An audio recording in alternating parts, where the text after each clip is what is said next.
Ladies and gentlemen, welcome back to the CSTV. I'm your host, Kathleen Toto, Madam CS, and this is The Striker. Stay tuned and have it raw and real. The Striker today, I want us to look at two people. Actually, three. Junet Joho, Joho, and the Minister of Finance, the Treasury. And why I want us to look at these individuals is because these people, initially, they were in ODM. Oh, they are still in ODM actually. They are members of ODM. And before the broad-based government was formed, these people, they used to talk a lot, criticizing the Kenya Kwanza government, its policies, its projects, its rallies, everything. Now the broad-based government was formed and nothing has changed actually about Kenya Kwanza government. And we see now these are the same people who are actually criticizing Kenyans and castigating them for calling out the wrongdoings in the Kenya Kwanza government. Now, we start by Junet Joho. He's one of the members of ODM, a very staunch one, and for a long time he's never liked President Ruto actually. Like, Richard, there's even a time he was asking Ruto, wewe unaturekcha kama nani? Unatu question kama nani?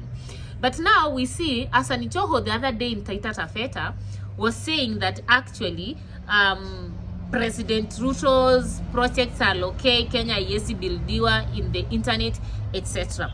Now, before we dive into these stories, if you are new to this particular channel, welcome home, karibu nyumbani. Remember to subscribe, like, share, and comment on our videos. And turn on the notification bell so that the next time we are uploading a video, YouTube will automatically notify you. If you are a returning subscriber, thank you for tuning in. Thank you for your support. Kindly like, share, and comment on our videos. Now, Joho the other day stood and told the president that Kenya cannot be built on the internet. And we are talking about a CS who is in TikTok.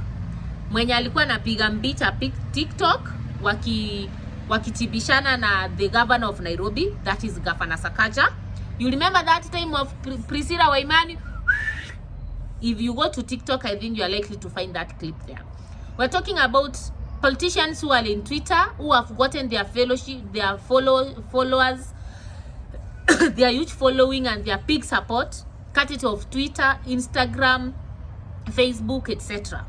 And then he comes to tell Kenyans that they are misusing the internet, and he alluded into limiting the internet rights and the internet space for Kenyans in this country. And watu wali complain, like people complained, and they started kumsalimia. I don't know what they normally do in kumsalimia, but it's like they sent him some money. And for me, it's how actually it was like, now musitume shilingi moja moja, mutume 200, 300, like that. Meaning that actually doesn't care. Another character is the character, Junet Joho. Junet said, siasa ni yake. His politics, his choice. Wamama walisema they address their choice. Hata yeye siasa ni yake. And it doesn't have any, it's not remorseful that he said public participation should be done away with. Now, why do you think? And then another character is actually the CS Treasury, who was saying the other day that serikali haina pesa. And like the executive is going to decide, I think, the amount of money that the county government is supposed to receive, And we want to look at why all of a sudden ODM diehards, after joining the government, they changed twin. Number one, there's a probability they have been promised something come 2027. And I'm saying this because one thing I'm sure is the way things are, Baba cannot win elections in this country. Actually, Ruto has more chances of winning elections than Baba, because Baba, the people feel like he betrayed them. He has formed the government with a wrong group of people, and therefore I think from where I stand, Baba is not likely to garner votes. I think the time he had the right, the opportunity to win is done. And therefore, these ODM members, all the ODM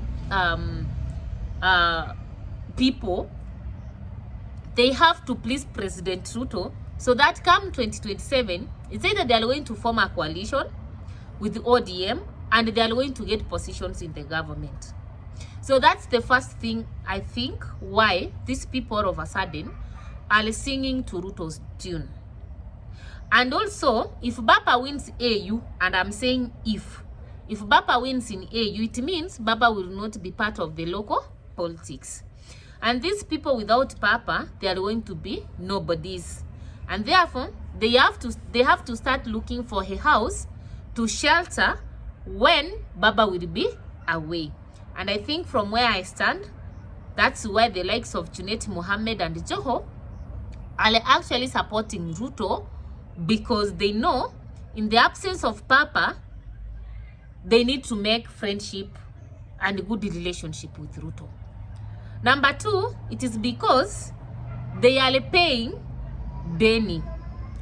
They were given positions in the government, and from where I stand, the formation of the broad-based government had nothing to do with stabilizing Kenyans.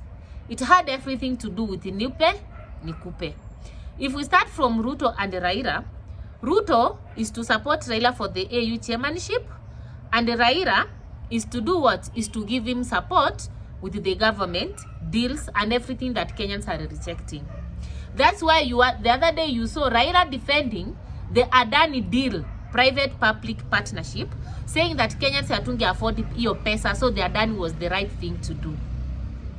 You saw Raila never spoke anything about the GNC and the people actually walipotea, while the people have been killed, despite human rights organizations and civil society organizations raising concerns over people who got lost, the people lost their lives, etc.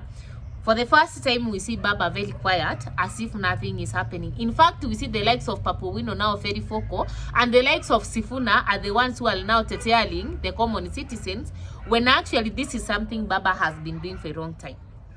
Then, you see the likes of Joho and I think it's Mbadi, the one who was given the treasury. The moment they got these positions, it was not just like tumewapatia. They have also to give it back by supporting the government project and sanitizing the government's policies everywhere. That's why you see the same people used to say wanataka pesa, right now they are saying there's no money in the government. The same people who are calling Ruto for his wrongdoing, right now they are the same people who are telling Kenyans, in the internet actually, they are the same people who are telling Kenyans that, you know what, Kenya cannot be built on the internet. So they are literally wanalipa deni. For them to continue holding that position, they have to appease the President Ruto, they have to sing to his tune, etc. Number three, it could be it is a destructive mission. Remember, the reason as to why ODM is not in government is because of Ruto. Ruto defeated Papa in the 2022 general election. Whether it was a fair defeat or a corrupt defeat, the thing is he defeated the Papa and is in the government. And these people, the likes of Joho, the likes of Junet Mohammed, like the ODM biggie wins had been actually promised positions in the government. If Baba was to win, already alikuwa na kabineti yake. And these people knew where they were supposed to be. Now that Ruto actually failed Baba, that is Ruto defeated Papa, and Baba did not form the government, this broad-based government is an opportunity they have to distract Ruto among Kenyans so that he doesn't win in 2027. So they will go around defending Ruto in his own wrongdoings and actually supporting him. They will not show him actually that is on the wrong. If you are very careful, the language they are using, the coercive nature they are using, the language of mutilating democracy in this particular country, actually they are out on a mission to make Ruto look bad, to make the Kenya Kwanza government unpopular, and to destroy Ruto completely among the masses, such that come 2027, either there's a probability they will run away and leave him alone, and if he loses anyway, for them they have a political party where they can bounce back to. They are not like the former DP who didn't have a political party. So from where I stand again, the third reason as to why these people are going around actually defending Kenya Kwanza so much than even the UDA members of this government, it's because they are out on a destruction mission. And sometimes they say you can be good, but the people around you, all the people surrounding you, destroys you. And from where I stand, impeaching Rigathi Gachagua actually was a very big mistake that Ruto did. If we could reverse the clock, and I said this again in my last video, I think we could wish to have Rigathi Gachagua back as his deputy, such that, you know, he couldn't need ODM so much in the government, because, you know, when he impeached Gachagua, some members of parliament also moves with Gachagua, and they are not likely to accept some of the things that comes from UDA and Kenya Kwanza government. Meaning, to comfortably pass a policy in parliament, he will need some members of ODM. So ODM is valuable right now. And I think from there, I feel Ruto did a very big mistake to impeach Gachagua, or to allow Gachagua to be impeached, because actually his unpopularity among Kenyans has increased with the impeachment of Gachagua. That is the time we have seen ODM people speaking anything, supporting the government on anything and everything. Yeah, those are my opinions. What are your opinions? Kindly comment on the comment section below. Remember to like, share, subscribe to our channel, and see you next time for another interesting video.